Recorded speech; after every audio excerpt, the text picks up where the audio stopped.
Hi, I'm Pat Quinn, coach the Los Angeles King and Bernie at that time in 1984 to 1987. The first time probably was an attempt. It would be over the phone, and it was an attempt for me just to get to know some of the players that had played were playing for Los Angeles. Los Angeles, coaches don't get jobs unless someone loses one, and so they decided that they were going to make a change, and Rogie Vachon was manager and selected me. My first goal was, again, to try to get to know some of the players. So I would have talked to Bernie over the telephone. I don't remember the conversation at that point because it was almost like going off a list and you were covering a lot of players. But the first time that I really was in his company was at our training camp, which would have been at Los Angeles that year, at Victoria, BC that year. You know what? He had, without going on the ice, he had a little sparkle in his eye, and you could tell that he liked to have fun. It turns out he has a great sense of humor. But I didn't know at that particular time, but I knew something was going on behind those eyes that was part of his terrific personality. And then once we saw him on the ice, a lot of times appearances, first glance gives you an impression, and then that athlete usually can change whatever your first time is. A lot of times we see people that are supposed to be great that don't turn out that way, and people that have some flaws on them that turn out to be wonderful players. And with Bernie, he looked to be initially in the early part of the training camp, looked to be a guy that had terrific hands. His skating was okay, but we pretty much did drills and then started to do some scrimmaging, and then that's when he started to show up. If there's anything in Bernie Nicholls that I did learn early on is he was very competitive, even in practice. To me, again, players they try not to let their coaches know them too well, but obviously you try to observe so you have some idea. In my opinion, he was a very gregarious person, but he also liked to have fun, and sometimes it was at the expense of one of his teammates. So he was constantly pulling those little tricks that might offend some people, and probably did offend some people. But in general, especially as our team got pretty good in that first year that I was there, everyone appreciated the number one thing. Could this guy play, and could he help them win? And the answer to both of those was yes, he could play, and yes, he could help you win, and he's a guy you wanted on your side. So players accept that. That's the basic start, because you want to look around that room and know that you've got some people that are trying to do the same things that you're trying to do. Not everybody in that room cares enough about winning, but Bernie really had a way of leadership in his own right, and you know what, he stepped right up. He was one of the big reasons that we could handle the loss of, just prior to my joining, we made a trade with Charlie Simmer that broke up that famous line that had been in LA, and so we needed someone that was going to step up at a high level with scoring. And Bernie not only did it with scoring, but what you find out about Bernie, he was very responsible.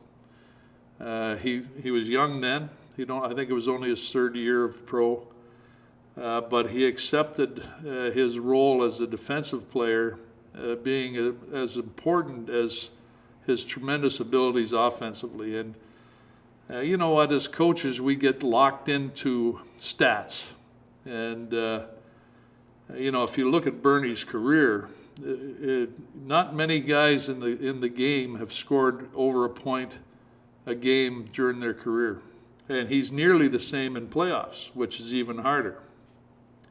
So you could get locked in stats, but with Bernie, there was more than that. There was more than the stats. He had the stats. He could play the power play. I used him on the point. Forwards often don't get that responsibility. He had great hands. He had great intuition about where to go and what to do. He was a tough kid. You weren't going to intimidate him. And you know what? He made a tremendous contribution to that team and its growth in that first year I was there. Yeah, you wouldn't put him in the fighting category, but there's lots of players that are tough out there that don't fight or fight when they absolutely have to, and that's it. Bernie was one of those. It did not scare him about where to go and play in the game. And a lot of players would take aim at him to try to get him off his game. That's one way you beat the opposition, is you go after the best players. And they'd pick him out right early in the game and try to take him off his game. And you weren't going to do that. He was so smart out his positioning out there. He was one of those guys you didn't trap. He didn't he didn't get himself in spots where he took the big hit. And every once in a while, he would catch someone else in that spot because he could read the play very well, both offensively and defensively. So that would even cheese off the other team even more, because that wasn't supposed to be happening. Here's the scorer on the other side, and he's lacing some of our guys. And so it became, for Bernie, and he didn't care. He always had that twinkle in his eye and a smile on his face, and would be happy to be a guy that he knew himself that he was not afraid out there, afraid to go to where you score, afraid to get bumped once in a while, although he was a tough guy to catch. But also, you better watch out, because when it came his turn, he was going to let you have it too. I'd call it deceptive skating. He had this long, funny stride, and when you first watch it, you say, you know what, but we'd have finish a practice often with little races around, and whenever there was something that wasn't what I call the short game, like 2 or 3 strides and stop and go somewhere else, if you're going to race over a longer period of time, nobody beat him. Even the guys like Marcel and the guys that could really fly. Bernie could get up his speed, and somehow he accelerated at the high end. And so if Bernie had any room to play, you weren't going to catch him because he could skate. It's that short game, because he didn't have that short, choppy stride. But you know what? It never got him into a whole lot of trouble in the defensive zone. I was a coach that used our centers as the key guy in the defensive zone, and he accepted that role and accepted it first. That's one thing about teaching and getting better, is if the athlete doesn't accept the comments from the coaching staff, you're just not going to get better. Unless it's clear baloney, that the coach is handling it, and lots of coaches probably do that. But with Bernie, I think he assessed that while I wasn't the smartest guy in the world, maybe sometimes that my advice would be good, because he knew I prepared hard to help these guys get better. And he also knew that my real goal as a coach was just exactly that. We get the win at the end of the day if I paid attention to the players and helped them be better. And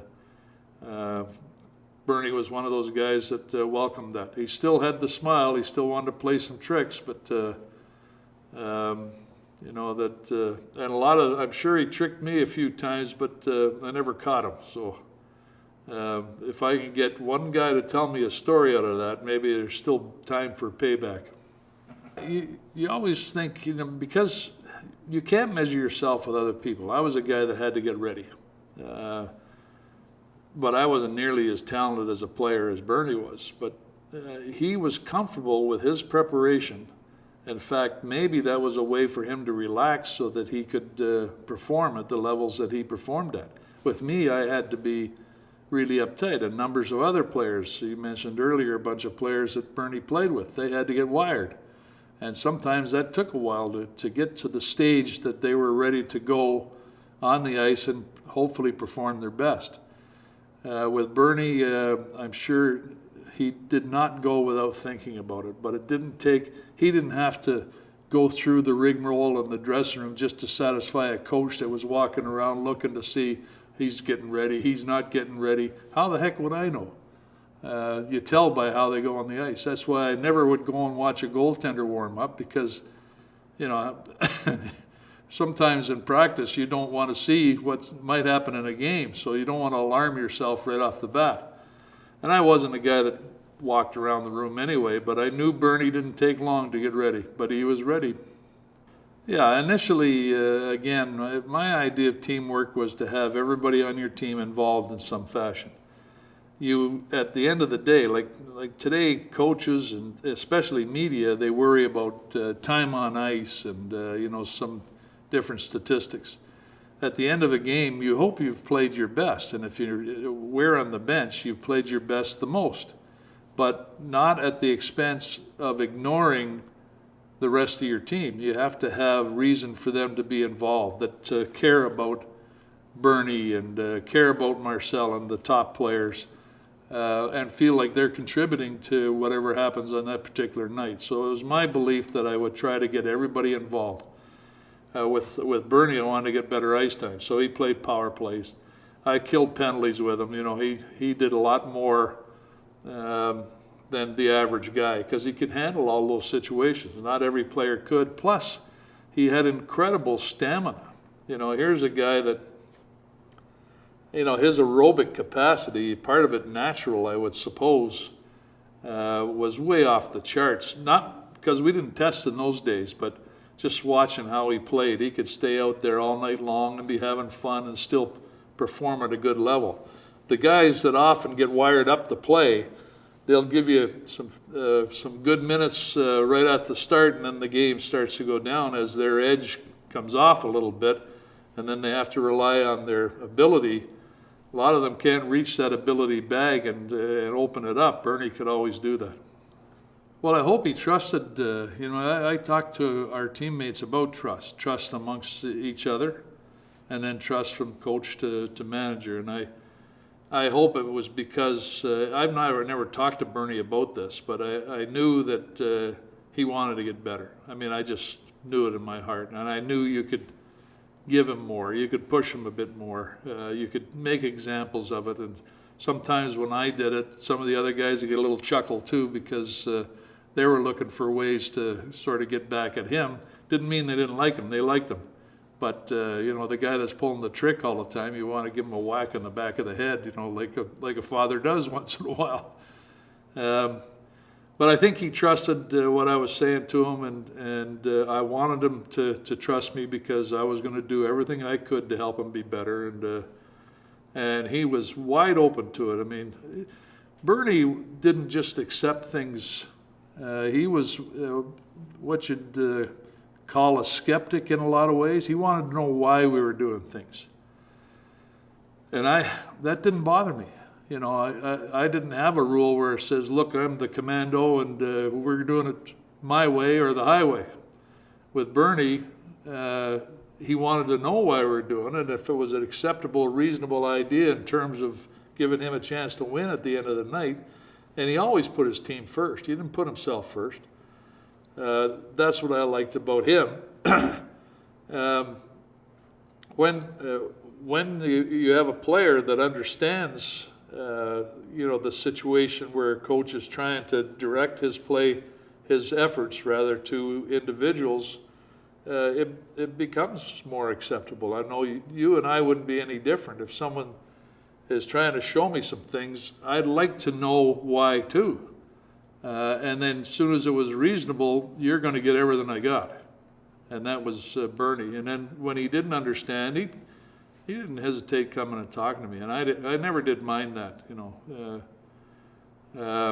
I wasn't always right, and I'd be open to, not every player wants to do that. But Bernie wasn't afraid of that either, to be able to talk to somebody about his team.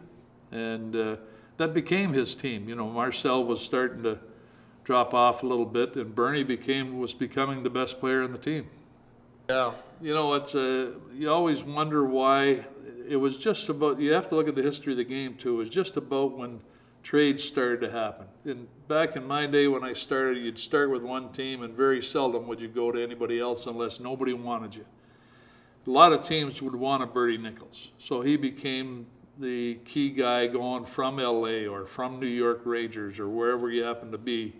He'd be the key guy that they'd be interested in. So people would watch him play and know that he could play at a high level. As far as staying there, you can't always answer that. I don't know. The coaching, depending on what organization, will get asked, what about this player? Is he fitting in? Is he, is it time to move him? Whatever. But most teams, their manager makes that call. And a lot of times the managers make big mistakes upstairs because they're not near the game. And if they're not asking their people, they'll make mistakes. Bernie always played at a high level that I watched, and he played 118 playoff games, and that in itself over his length of his career is impressive. You don't always have a cup or a Stanley Cup ring, but today with 30 teams, I don't know how that happens anyway. There's a lot of teams aren't going to win. There's only going to be one win. And, even the great Montreal Canadiens, when they lost their guys of the 70s, they became an ordinary team. So the draft changed how we ran our hockey clubs. And each subsequent significant collective bargaining agreement has changed how management has to handle their players. And we have a situation now where we've got the caps, and it is very, very hard to make any meaningful deal once the season starts.